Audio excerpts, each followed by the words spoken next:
닛산 자동차 카를로스 곤 회장이 레바논 베이루트에서 8일 현지 시간 오후 3시에 기자회견을 가졌습니다. 미국 CNN을 포함해 전 세계의 언론사들이 구름처럼 몰려왔고 생중계했습니다. 곤 회장 측이 직접 선택한 12개국 60여 개의 언론사가 참가했으며 일본에서는 아사히 신문과 도쿄 신문 등 5개의 언론기관이 참여가 허락되었습니다. 이미 짐작하고 계시는 것처럼 아베 정권의 입처럼 보도하던 산케이, 요미우리, NHK 방송 등은 모두 다 선택을 받지 못했습니다. 그러나 밤새 해외 언론의 중계 상황을 확인해보니 거의 모든 언론들이 생중계를 했습니다. 유튜브로 전 세계에 실시간 중계가 되는 곳도 많았고 트위터나 언론사 사이트를 통해 속보를 실시간으로 보내주고 있었습니다. 그래도 이렇게 언론사를 선택하는 것에도 치밀한 전략이 있었던 것처럼 카를로스 곤 회장이 준비한 기자회견문도 상당히 논리적이고 설득력이 있도록 작성되었음을 알 수가 있었습니다. 이제부터 곤 회장의 기자회견문을 가능하면 빠지지 않고 요약된 문장으로 현장감이 살 수 있도록 전달하겠습니다. 곤 회장은 먼저 영어, 프랑스, 아랍어로 참석한 언론사를 위해 인사를 했습니다. 참석해주신 언론사분들의 감사를 전합니다. 저는 지난 1년 전 45만 명의 르노, 닛산, 미쓰비시 가족으로부터 부당하게 찢겨졌습니다. 그렇게 잔인하게 400일을 지냈습니다. 수갑과 포승줄에 묶여 있으면서 저는 결백을 주장했습니다. 저는 이 자리에 어떻게 일본을 탈출했는지를 이야기하려고 있는 것이 아니다. 오로지 분명한 사실과 증거를 가지고 진실을 밝히려고 하는 것이다. 그리고 지금도 일본의 사법체계에 인질로 잡혀있는 그렉 켈리 사장은 가족으로부터 부당하게 찢겨진 명예로운 남자이며 남편이고 아버지이다. 나는 그렉이 겪은 고통과 가족들의 고통을 잊지 못할 것이다. 나는 정의를 피한 것이 아니다. 불의와 박해를 피한 것이다. 정의롭지 못하고 비인도적인 대우를 400일 동안 견뎌왔다. 나와 내 가족을 보호하기 위해서는 분명한 선택을 해야 했다. 검사는 자백하지 않으면 상황은 더 악화될 것이며 가족들도 어려움에 처해질 거라고 협박했고 만약 자백을 한다면 끝날 것이라고 말했다. 그들은 진실과 정의에는 관심이 없었다. 나는 유죄 판결률이 99%에 이르는 부당한 사법체계 앞에 서 있다는 것을 잊지 않았다. 일본인 친구들이 닛산에 대한 르노의 영향력을 제거하기 위해 쫓아낼 거라고 말했었는데 결과적으로 그들이 옳았다. 결과적으로 닛산과 검찰은 공모했는데 명확하게 이것은 불법이다. 일본 검찰은 진실을 찾는 것이 아니라 유죄의 정보를 찾고 있었다. 나는 일주일에 샤워는 2번만 허용됐고 몸이 불편해도 처방약도 금지였으며 통역사는 일주일에 1번만 이용되었다. 그리고 신문 시간은 하루에 8시간 이상 걸렸으며 변호사도 없었고 녹음도 하지 않았다. 이것은 유엔의 기준에도 어긋나는 것이다. 일본에서의 구금은 내 인생 최고의 비극이었으며 내가 선택할 수 있는 것은 일본에서 죽거나 탈출하는 것, 그 2가지의 선택뿐이었다. 나를 체포 구금하고 해임시킨 후 닛산의 시가총액은 급격하게 떨어졌다. 나는 르노 자동차가 피아트 크라이슬러와 합병을 추진했는데 나를 내쫓은 닛산의 후임자는 무기력하게 실패해버렸다. 결국 피아트 크라이슬러는 프랑스의 경쟁자인 푸조 시트로엔 그룹과 제휴해버렸다. 정말 무능력한 자들이다. 특히 나는 피아트 크라이슬러와 많은 이해와 매우 훌륭한 대화를 했으며 2019년 1월에 좋은 결론을 내기로 합의했었다. 그런데 11월에 나는 체포돼 버렸다. 나를 축출하기 위해 공모한 닛산의 경영진은 히로토 사이카와 CEO와 수석 임원, 법률이사, 지명위원회 위원장, 감사, 그리고 아베 정부 담당이사 히토시 가와구치이다. 이어진 기자와의 질의응답 시간에 기자의 질문에 대한 곤 회장의 답변은 다음과 같습니다. 영화나 TV 제작 등 실제 계약이 이루어진 것이 있는가? 넷플릭스와의 계약은 아직 체결되지 않았다. 증거 문서는 공개할 것인가? 변호사와 의논해 문서를 공개할 것이다. 레바논에선 무엇을 할 것인가? 나는 레바논에서 오랜 시간 동안 봉사를 할 것이다. 재판은 어떻게 할 것인가? 나는 공정한 재판을 받을 수가 있다면 어느 곳이라도 갈 것이다. 아베 총리의 역할은 무엇이라고 생각하는가? 이번 작전에 관여했다고 믿고 싶지 않다. 다만 일본 정부의 관계자의 이름은 레바논 정부의 이익에 위배될 수 있기에 지금은 언급하지 않겠다. 당신은 프랑스 정부로부터 버림받았다고 생각하는가? 그들이 나를 포기했다고 믿고 싶지 않다. 나는 프랑스 시민이지만 그냥 평범할 뿐이다. 나는 레바논, 프랑스, 브라질이라면 공정한 재판을 받을 수가 있다. 내가 일본을 탈출한 것은 공정한 재판을 받을 가능성이 전혀 없기 때문에 탈출할 수밖에 없었다. 나는 2018년 11월 19일 체포된 이후 사랑하는 사람들을 다시 볼 수 있을지 불안했다. 그렇게 나는 충격을 받았고 암담한 상황이었다. 그런 절망에 있다가 다시 자유의 몸이 되었을 때 다시 태어난 것 같았다. 콘트라베이스 악기 상자를 이용해서 탈출을 했는가? 그 아이디어는 누가 추천했는가? 이 질문에는 고 내장은 웃기만 하고 다음 질문으로 넘어갔습니다. 그리고 고 내장은 일본의 사법제도 아래에서는 공정한 재판을 받을 수가 없다는 것을 마지막으로 길게 설명했고, 마지막으로 일본 언론에서는 나를 욕망의 화신처럼 말을 하기도 하지만 나는 지금도 일본을 사랑하고 있다 라고 말을 하면서 기자회견을 마무리했습니다.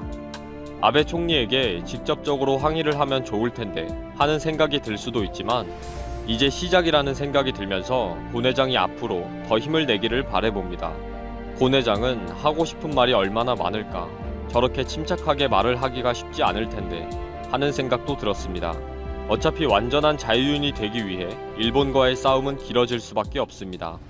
레바논과 프랑스 정부를 생각하면서 억누른 말들이 얼마나 많을까요? 이 기자회견을 마친 시간이 일본 현지 시간으로도 밤 12시가 훌쩍 넘는 시간인데도 불구하고 일본의 검찰과 법원은 즉각 반응하는 성명을 발표했다고 합니다. 후속으로 자세히 소개하겠습니다. 아무튼 아베 정부와 일본 정부, 일본 국민들은 조마조마하게 인터뷰를 지켜본 것이 눈에 선합니다.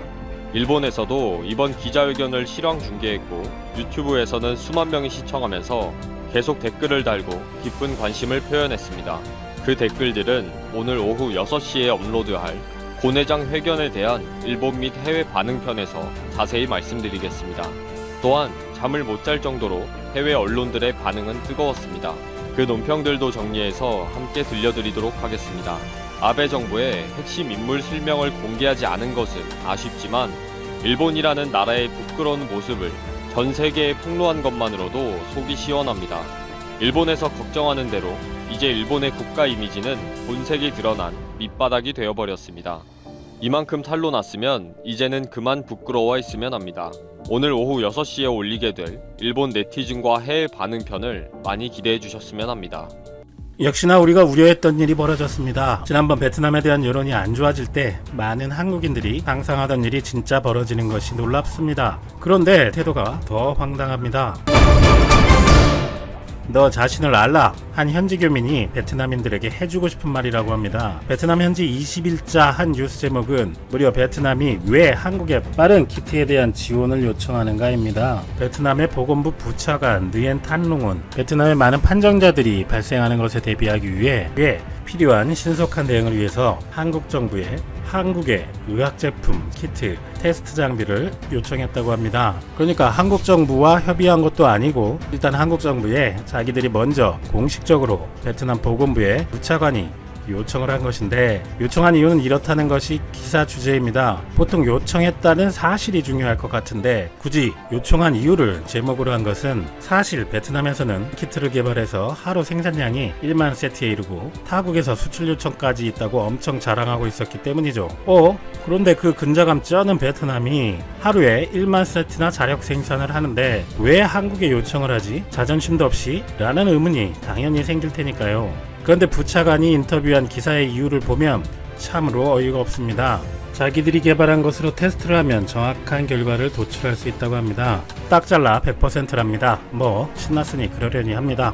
그런데 치명적인 약점이 있습니다. 결과가 나오기까지 24시간에서 48시간 정도 걸린다고 하네요. 반면 한국의 키트는 정확하지는 않지만 3-4시간으로 속도가 빠르다고 합니다. 그런데 팩트는 한국에서 승인을 받은 5개의 키트 모두 정확성을 가지고 있습니다. 이미 여러 업체들의 수십 개 국가에서 요청이 쇄도하고 있는 것은 잘 알려진 사실입니다. 최근 로이터 통신은 한국은 어떻게 테스트해서 이미 미국을 압도했는가 라는 기사에서 미국이 테스트 키트 정확성에서 2월 말까지 우왕좌왕하고 있는 사이 한국은 20개 제약사와 보건당국이 회의한 지 일주일 만에 한 제약사가 처음으로 개발에 성공했던 이야기를 보도하기도 했습니다. 그런데 베트남 부처가는 무려 어떠한 근거도 없이 한국 키트가 정확하지 않다고 합니다. 그래서 한국 키트는 정확하지는 않지만 자기네 나라에서 대량으로 발생이 되면 한국 키트가 필요하다. 그래서 우리 베트남은 한국보다 좋은 키트가 있지만 한국에 달라고 요청을 했다는 것이 기사의 요지입니다. 역시 자존심의 나라 베트남입니다. 베트남 부처가는 키트뿐 아니라 생물학적 약제, 키트, 테스트 장비까지 요청했습니다. 이걸 보면 구매하겠다도 아니고 종합 선물 세트로 그냥 달라고 하는 뉘앙스 같기도 합니다. 테스트 장비는 우리나라도 모두 해외에서 구입해서 쓰는 현실이니까요. 아니 베트남 한국에 뭐 맡겨놨어요? 우리가 남에게 아쉬운 소리를 할 때는 아무리 속마음은 고가와도 좋은 소리로 부탁을 하는데 근자감의 결정체 베트남 역시 종합 선물 세트로 달라고 하면서 야 우리 집에 니네 거보다 훨씬 좋은 거 있어. 근데 니네 거 좀 구리지만 또 모르니까 니네가 주면 너그러이 받아줄게. 좀 보내라. 뭐 이러고 있습니다.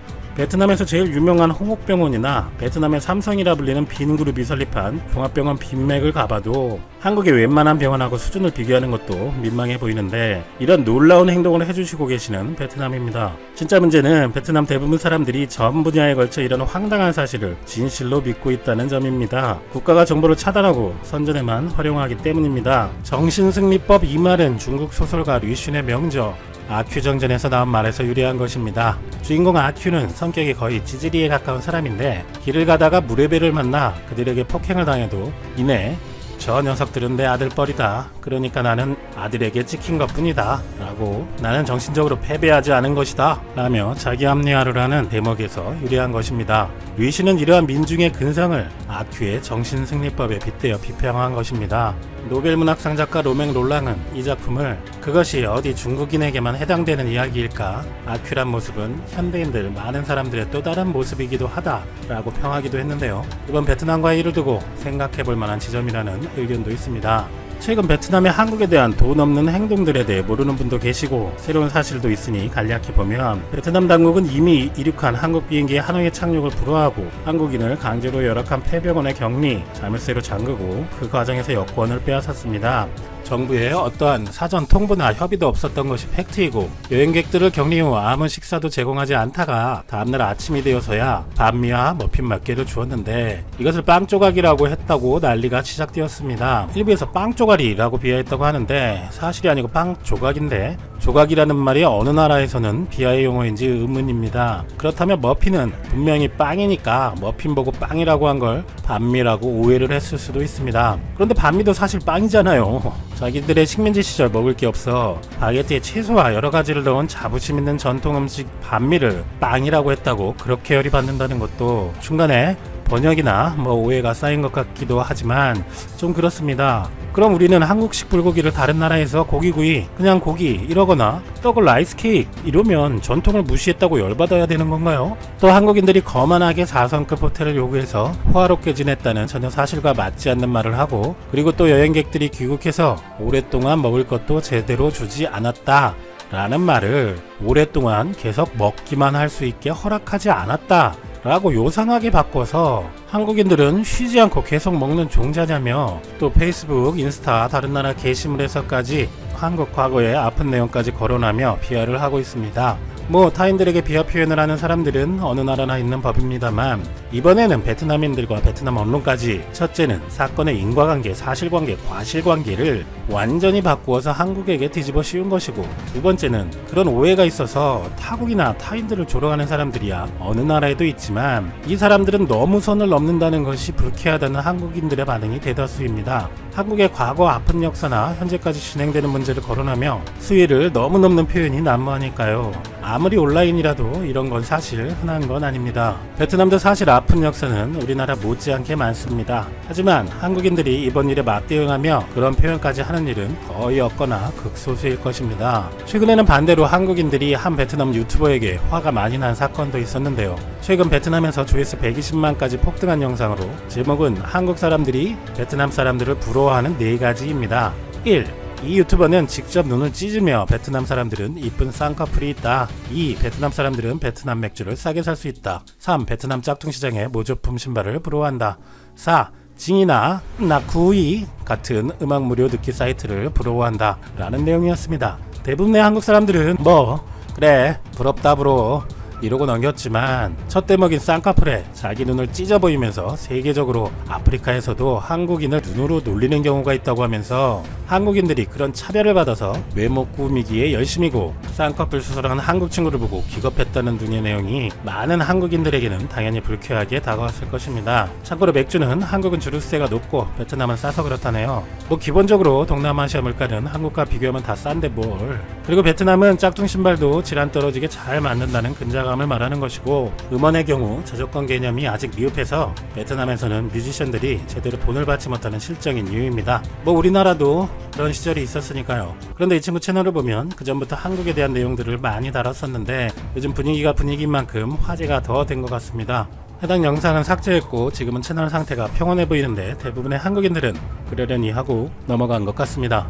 한편 삼성이 베트남의 기술 인력 700명을 파견하면서 2주간에 대한 절차를 완화해달라고 요청한 사실에도 베트남 현지인들은 삼성이 뭐라고 그러냐며 말이 제한이지 우리에게 경제적 압박을 가하는 것이다 라며 엄청 난리법석을 피우고 있습니다. 그러면서도 한편에서는 삼성전자 구미공단에서 판정된 사람이 발생해 베트남으로 고급 스마트폰 생산이 옮겨온다며 기대를 하고 있다고 합니다. 한편 한국인들의 베트남인들과의 결혼도 상당히 증가하는 추세인데 작년 한국인이 외국인과 결혼한 사례 23,600건 중 베트남 출신 아내가 6,712명으로 1위, 베트남 출신 남편은 639명으로 세 번째였습니다. 남녀 불문 베트남인과 결혼한 분들이 작년 한 해만 7,300명이 넘는 것입니다. 적지 않은 숫자입니다. 국제 결혼을 한 분들과 베트남 배우자분들도 대부분 한국 국적을 얻어 우리 국민이 되고 자녀분들도 생길 것이기 때문에 한국 베트남 관계가 안 좋아지는 것은 현재 교민분들 뿐만 아니라 국민 구성 차원에서도 좋은 현상은 아닐 것입니다.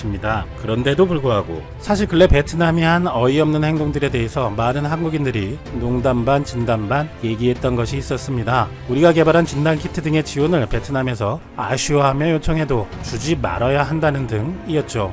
뭐 국민들 개인으로 속상한 마음을 표현한 것이지 국가 대 국가로서 디스전을 한 것도 아니고 정말 타국이 어렵다면 인도적 차원에서 진짜 외면할 그렇게 할 한국인들도 아니지만 난데없이 모욕을 당한 개인들의 서운한 감정의 표현이었을 것입니다. 한국을 그렇게 비하하던 베트남인들이 인도적 지원을 요청하면서도 우리는 아주 우수한 키트를 가지고 있다 하면 한국의 키트는 부정확하지만 시간이 짧다 하지만 대량으로 사태가 커질 때를 대비해서 부정확한 키트를 요청한다. 그런데 키트만도 아니고 의약제품 키트 테스트 장비까지 다 줬으면 좋겠다라는 아스트랄한 태도를 보이니 남은 정도 뚝 떨어질 정도라는 의견도 많습니다. 한편 일각에서는 베트남에 어느 정도 지원을 했다는 얘기도 있는데 어떻게 된 것인지 궁금합니다. 이런 태도를 취하는 베트남에 지원을 하는 것이 맞는지 여러분들의 생각은 어떠신가요?